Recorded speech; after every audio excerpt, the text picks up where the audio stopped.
La lección 8 lleva por título la artrosis o también llamada osteoartritis. La artrosis no se puede definir como una única enfermedad. Se trata de un grupo heterogéneo de enfermedades con manifestaciones clínicas similares y cambios patológicos y radiológicos comunes. Los cambios patológicos consisten en la degradación del cartílago articular, la esclerosis del hueso subcondral y la inflamación de la membrana sinovial. Desde el punto de vista estadístico, la artrosis es la enfermedad reumatológica más frecuente. En la prevalencia de esta enfermedad influye tanto la edad como el sexo. Se calcula que entre el 60 y el 95% de los mayores de 65 años son portadores de esta enfermedad. Sin embargo, si tenemos en cuenta la población a partir de los 20 años, la prevalencia de artrosis baja a un 10% en la artrosis de rodilla y a un 6,2% en la artrosis de manos. Su incidencia se calcula que oscila entre un 2 y un 3% en la población mayor de 50 años. Entre los factores de riesgo que se asocian con la prevalencia de esta enfermedad es de destacar el envejecimiento, el género femenino y los factores genéticos como elementos no modificables, y dentro de los factores de riesgo modificables está el uso excesivo de la articulación, la presencia de traumatismos sobre esa articulación, así como el sobrepeso y la alteración en la alineación articular. Entre los factores de riesgo que influyen en la progresión de esta enfermedad es también de destacar la obesidad y la inestabilidad articular, la presencia de nódulos de Everden en las manos y los niveles de vitamina D en suero, así como la presencia de derrame sinovial en la articulación. Otro factor importante que influye tanto en la progresión como en la presencia de la enfermedad son las alteraciones del alineamiento, principalmente en la articulación de la rodilla. Existen varias clasificaciones de la artrosis, pero la más utilizada es la que clasifica a la artrosis en artrosis primaria o idiopática y artrosis secundaria. Dentro de las artrosis del primer grupo, de las idiopáticas, se subdividen en generalizadas y localizadas. Y en las artrosis secundarias destacan sobre todo las artrosis metabólicas, las artrosis como consecuencia de artritis microcristalinas, como consecuencia de artritis inflamatorias, sobre todo la artritis reumatoide o la artritis psoriásica, o la artrosis producida por el síndrome de hiperlaxitud articular. En relación a la patogénesis de la artrosis, la hipótesis más establecida propone que la enfermedad se inicia por un daño en el cartílago articular, el cual origina que el elemento celular del cartílago, los condrocitos, producen y liberan mediadores proinflamatorios al espacio articular, mediadores como citoquinas, el TNF y la interleuquina 1, radicales libres de oxígeno y el óxido nítrico. Todo este complejo de mediadores proinflamatorios actuarían sobre la membrana sinovial, estimulando a su vez la síntesis de mediadores inflamatorios como la interleuquina 8, prostaglandina 2 e interleuquina 6. A su vez, todo este complejo de mediadores moleculares proinflamatorios actúan sobre el hueso subcondral, principalmente sobre los osteoblastos y los osteoclastos, originando una respuesta ósea que da lugar a la esclerosis subcondral.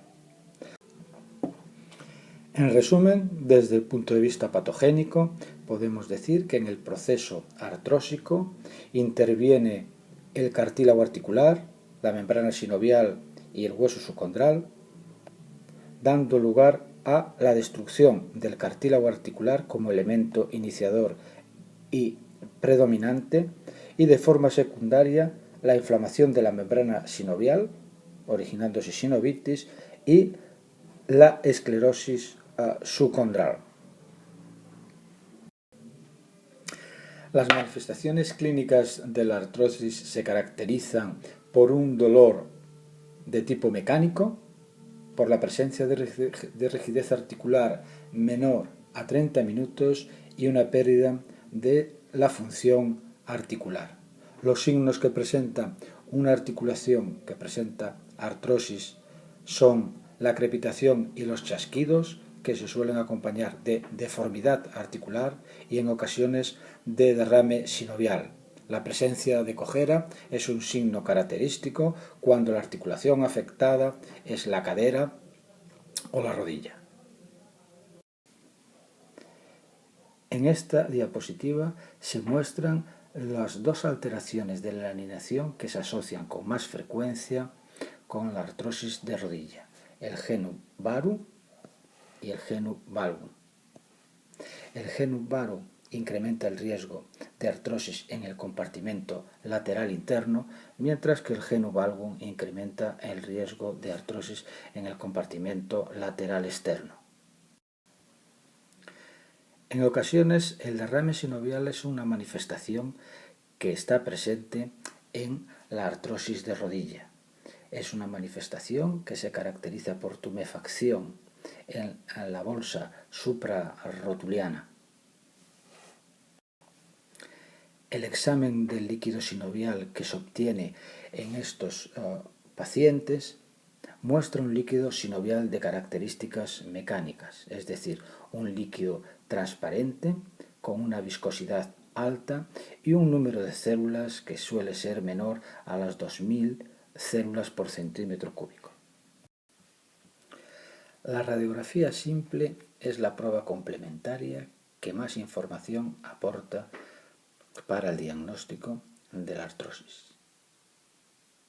Los datos radiológicos característicos de una articulación artrósica son el pinzamiento del espacio articular, la esclerosis subcondral, la presencia de osteofitos y de geodas. Esta imagen radiográfica de la rodilla muestra tres signos radiológicos de la artrosis. Los osteofitos, en este caso localizados a nivel de los platillos tibiales, el pinzamiento articular, disminución del espacio articular del compartimento femorotibial interno y la esclerosis subcondral a nivel de ambos platillos tibiales. En esta imagen radiográfica lateral de la rodilla podemos observar nuevamente la presencia de esclerosis subcondral a nivel rotuliano y de platillo tibial y la aparición de osteofitos, sobre todo a nivel de la rótula. El estudio radiográfico permite también valorar la severidad y progresión de una articulación artrósica.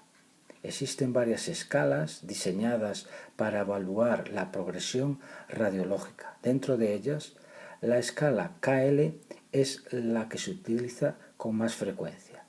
Esta escala está formada por tres variables que son la presencia de osteofitos, la presencia de disminución del espacio articular y la aparición de la esclerosis subcondral. Esta radiografía muestra los 4 grados radiológicos de la escala KL en la artrosis de cadera. En el tratamiento de la artrosis existen 4 elementos que son fundamentales. Estos elementos son la información al paciente y su entorno, el desarrollo de un programa básico de higiene articular, la administración de una terapia farmacológica y la realización de una terapia quirúrgica en las fases más avanzadas. Estos 4 elementos tienen que estar integrados en un plan terapéutico que se debe de realizar de forma integrada y de forma multidisciplinar. Actualmente se acepta que existen dos grandes grupos de fármacos dirigidos a tratar la artrosis. Los fármacos modificadores de síntomas, que son fármacos que van dirigidos a controlar el dolor y además no deben perjudicar la progresión de la enfermedad. Y el otro grupo son los fármacos modificadores de estructura, también llamados de MOAs, que aunque su principal objetivo es frenar la progresión de la enfermedad, deben de también modificar los síntomas, es decir, el dolor.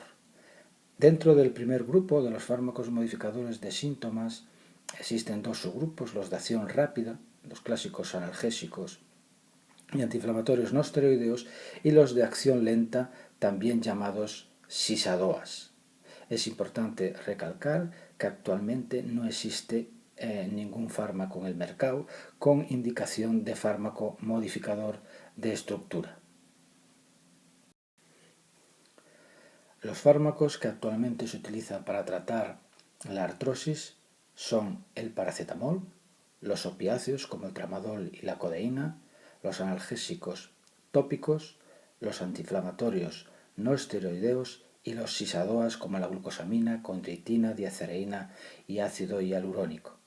En ocasiones es necesario utilizar corticoides intraarticulares para tratar sobre todo derrames sinoviales y artritis inflamatorias como complicación del proceso artrósico.